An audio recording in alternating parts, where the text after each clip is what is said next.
There are 6 teams in the NFL left undefeated with critical matchups this week. The Chiefs at the Colts, the Eagles at the Commanders, the Packers coming to Tampa Bay, the Bills traveling to Miami, a clash of the Titans, and the New York Football Giants hosting the Dallas Cowboys on Monday night. So in this video, I'm coming at you with my 5 favorite plays to make right now on eBay heading into week 3, looking at the hype index for all the best offensive players and trying to find which one has the cheapest, best, most rare rookie card. We're gonna mix everything together and see if we can find some really juicy opportunities for you guys in the market. So let's dig in.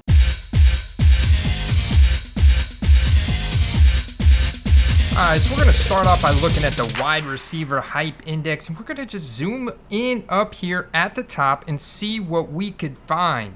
And zip, I come right to here to this man, A.J. Brown, generational 2019 rookie talent on the Philadelphia Eagles. Currently ranks number 2 amongst wide receivers in target share through 2 weeks. This guy is an absolute stud, already ranked number 6 in receiving yards, number 3 in yards after catch, and number 5 in receptions. Also number 1 in air yard share, 47%, which is an absolute alpha wide receiver stud on his team. But yet he had a little bit of an underwhelming Monday night. Wasn't used a ton. Didn't need to be, and therefore let's see where he stacks up. I believe that A.J. Brown is a great buy right now. In fact, I'm finding a discount on him over guys like Deebo Samuel. So here we're looking at the comparison, and shout out to my guy Jarritos for turning the web app into a dark mode here. This looks so nice. So right here I'm looking at a comparison between A.J. Brown, Deebo Samuel, DK Metcalf, Deontay Johnson, and Terry McLaurin, arguably the 5 best wide receivers from the 2019 draft class. And you can see their population of their PSA 10 cards right here down at the bottom. DK leading that way with 1,400. Deebo and A.J. Brown pretty close. Deebo 633, A.J. Brown 912, but look at where they're at. The light blue line is A.J. Brown. The green line up top is Deebo Samuel. So right now, Deebo Samuel's going for 86. Where's the A.J. Brown only 52? I like the Eagles situation better, man. I really, really do. This is going to just be an incredible opportunity here for A.J. Brown this year. And he's a guy that we know if he puts together a full season of health, that's been the one struggling point for him, and so far he's been great. So I'm putting bets on A.J. Brown to break out, and I love looking at his cards, whether it's a Prism PSA 10, whether it's an Optic Holo for $15, $20. I've been seeing this stuff on eBay, guys. If I just come over to eBay and type in 2019 A.J. Brown, I can immediately find cards that I want to dig into. PSA 10 for $69.99 or best offer. That presents some really nice opportunity like we just talked about and looked at. And even base optics is the guy that we could see those go up to $20 in the future down the stretch here this season. Amongst the matchups this week, the Eagles are playing a divisional matchup against the Commanders. Absolutely, this game is winnable. They're already favorites by 6.5. So you can see that this should be a great game for them, guys. This should definitely be a win. We would be disappointed. So I'm going to put the bet on A.J. Brown to once again exceed expectations and for his value to continue to climb up on this hype index chart. Now, a lot of this is really focusing on the guys that have exceeded expectations through 2 weeks, plus a win-loss score, plus an age score, plus a team score, plus a Hall of Fame score. And A.J. Brown is at a sweet spot right here. I love targeting him. So he's my number 1 wide receiver play. My number 2 wide receiver play, and I've talked about him, is Rashad Bateman on the Baltimore Ravens. You saw him kind of peak on the hype index chart earlier this week, so I'm not going to talk too much about his current card values. They're just still very cheap, but it's just important to remind you guys, man, that this guy has got a 71% route share on average, man, and he's getting a lot of good quality deep targets from Lamar Jackson, who's wanting to get that bag, and that parlays perfectly into my quarterback play of this week, and that is Lamar Jackson. So when I come to the Keepa map here and I compare Lamar Jackson's Optic PSA 10 population of 1942 and that of Josh Allen with 1,455, I mean, that's very comparable. I'm just looking at an astronomically different value between the two guys. Josh Allen saw high transactions this past week of 922 that kind of leveled off at a new high of around 640, whereas the Lamar Jackson Optic PSA 10 is still around 150. You can see 184, 179 on Sunday, but since then, September 21, we had an auction close for 149.50, and that's probably due to just the fact that they're 1-1. They didn't get that win, and the Bills are 2-0.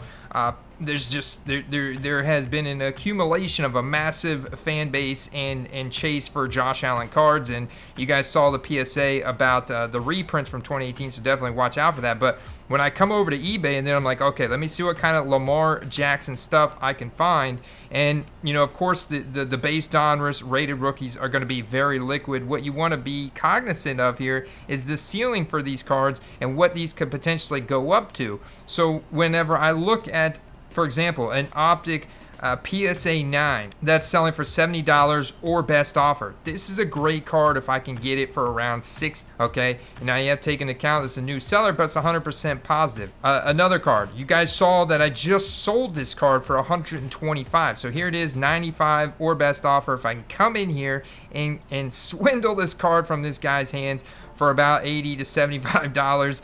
That's fantastic, man. I know I can turn around and make a $50 profit off that card, and it could continue to go up even more. This one is a very interesting one at 110. Really like this one because what I would do is actually crack this card out of this case. It's going to look great. You can see it's a 9.5 corners, 9.5 edges, 9 centering. You crack this card out of this case, get some better, get that reflection off of this thing, and turn around and sell it raw. I know some of you guys frown upon that, but this is a perfect candidate to do that with. That would look fantastic, and it's just a great strategy for a card at this price. And man, got some color match, got Optic finish, rated rookie logo. That's actually a silver pink finish to the card. It's gonna look great. So massive opportunity. Lamar Jackson is my #1 quarterback play this week. If you look at the hype index chart, man, Lamar Jackson is #2 heading into week 3, and you could have easily seen them go 2-0. They could have easily won that game against Miami. The ball just didn't bounce their way, and the secondary got gassed towards the end of that game trying to keep up with Tyreek and Jalen Waddle, and they lost, man. But Lamar did his part, man. 145 quarterback rating, playing fantastic, playing the best that he's played since 2019, and it's clear that, man, he wants to earn that big contract, and he's fighting for it. And you could make a case that Jalen Hurts has got more value to squeeze, but his cards have gone up over 100% since before the season. So ideally what I'd want to do for another quarterback play is come down here. I'd love to invest in a guy like Jared Goff right now on an ascending Lions team. You can see him right there, and you could still find his 2016 Prisms for very cheap. But if there's another big matchup that I think is going to have some pretty serious implications in the hobby, it's Aaron Rodgers versus Tom Brady. Both locks for the Hall of Fame. Aaron coming to Tampa where he struggled last time he was here, but if he comes out of this game 2-1, looking good again after the Sunday night win over the Bears, now all of a sudden we're seeing Rodgers ascend a little bit, as he typically does get off to that kind of slow start. And you look at his Topps 2005 rookie card. This is his most popular card. 52-week low of 400. They're not much higher than that right now, guys. Tuesday auction ended 461, whereas the peak on this card is not, in fact, 3150. The peak on this card, in fact, in the playoff time period of last year, you can see that average of about $1,500. $1,500. You can even see several there at $1,100, $1,000. So I fully expect this card to at least get back up to 800. I mean, look at how long it took for his card to simmer down all the way here to 400 in the rocky start. So if you want to hedge your bets between Tom Brady and Rodgers, why not buy one of both? Get you a Rodgers, though. He's arguably in a bigger dip right now, dip cycle. And for a Hall of Famer, plus with the merit of currently playing in the run game and everything they've got going there, if they can find a way to open it up against Tampa Bay, hey, I don't want to see it. You guys know I'm a lifelong Tampa Bay fan. Which leads me to my next point. If you're new here, my name is Andy. Welcome to the Football Card Quest. Make sure you hit that subscribe button, that little bell notification icon, so you don't miss out on a single step on the Football Card Quest. Alright guys, my number 4 play to make this week is actually a rookie. While all the limelight is on Garrett Wilson from Sunday's Jets comeback performance, I actually want to buy into the rookie Breece Hall. He's also taken a little bit of a backseat to Michael Carter week 1, but in week 2 here, guys, he got a 27% snap share, so even lower, but he got one more carry, only one target, for one reception, 60 total yards, did find a way to get into the end zone. But what I'm searching for here is the fact that he's the best running back, arguably, in this draft class. Ran a 4.39 as pro day, 98 percentile speed across the board. According to Player Profiler, the guy is best comparable to Jonathan Taylor. You want an athlete that is best comparable to Jonathan Taylor, that was absolutely dominant in college at Iowa State, has the second round draft capital. It's only a matter of time before he takes over the backfield in New York with a massive spike game, and right now they are ascending. People, Jets fans, are excited about this rookie performance from Garrett Wilson, this comeback victory from Joe Flacco, and they're feeling that excitement all the way. And you can't imagine the Bengals going 0-3, but it's certainly possible after how they've started out, and they can continue to get punished here with going to New York. The Jets at home, it's only a 5-point spread. The Jets could lean to Breece Hall in this game to establish the run against this Bengals defense, and they could break it open. Breece Hall could break off some big runs, and this could be the game. And what's the best part about it is his rookie card prices right now. So I don't want to spoil anybody's auction hunting fun, but if you look at the sold transactions of 74, best offer accepted around 55. Look at this transaction just 3 days ago for 42 plus 5 shipping. 44 plus 5 shipping, 41 plus 5 shipping. Do you guys realize this guy was drafted early in the second round for a reason? Let's look at the other sold XRC transaction. Early first round draft pick from the Detroit Lions, Aiden Hutchinson, well over $100. Jamison Williams, not even playing yet, several weeks away from playing, 120 in auction. Drake London, 125. There goes the Garrett Wilson for 105. So the way I see it, even Treylon Burks, who is finally getting a little bit of run, but still having a very slow start to his NFL career, going for 75. So all we need here is one breakout game from Breece Hall for his cards to easily go up to over $100 for these cards that are very rare. Now, this is the primo card right now for 2022 rookies, but you could also look at Pen Pals, perfect example. You could also look at the Luminance Year 1 Gold Medallion Year 1 autograph cards. Look at this, Kenneth Walker, Breece Hall right here, Year 1 RC logo. Very, very interesting, man. Dual auto here for $54. I'm not crazy about the dual autos, but look at this guy. Breece Hall, Pen Pals, man, going for 32 in auction today. 45 sold. This is half. You're getting half off of the other first and second round rookies from this past draft class, and this guy's profile is so good. Even a green ink that probably has a print run of 100 or less, based on the color of the ink and the on-card auto, is just a third of what the Garrett Wilson is going for. And it's only a matter of time before this guy has a massive breakout. All right, my final play right now heading into week 3 is from the tight end hype index. And you can see here, guys, it is very consolidated at the top in terms of who's the best in the league, who's the most hyped up tight ends in the league. We just zoom in here. You get a couple guys that you might get excited about, like Dallas Goedert again on the Eagles. If you want to stack that Eagles offense, nothing wrong with that. He's only a 2018 player with a great receiving profile. Jalen Hurts loves to target him. Gerald Everett on the Chargers, you could also say it could warrant a little bit of investment dollars. Pat Freiermuth, only a second-year player with a massive fan base in Pittsburgh. I hate to say it, but that offense is anemic with Mitchell Trubisky. They need to get Kenny Pickett in there. They probably will get him in there at some point this year. I hope Mike Tomlin does not redshirt him the entire year. But Mark Andrews, Travis Kelce, guys, just go for the top, man. If you're investing in the cards, I'm going to say put the money on Travis Kelce. Just go straight for Travis Kelce. And I get it, man. His rare stuff is quite expensive, but I'm not seeing a big change in his more base stuff. In fact, you can see a slight decrease in the amount of value sold recently. And I mean, it looks like the Chiefs are the best team in that AFC West division. And I don't see very few multiverse, parallel universe realities where the Chiefs do not make it deep into the AFC playoffs this year, potentially a Super Bowl appearance, or at least a championship rematch against the Buffalo Bills.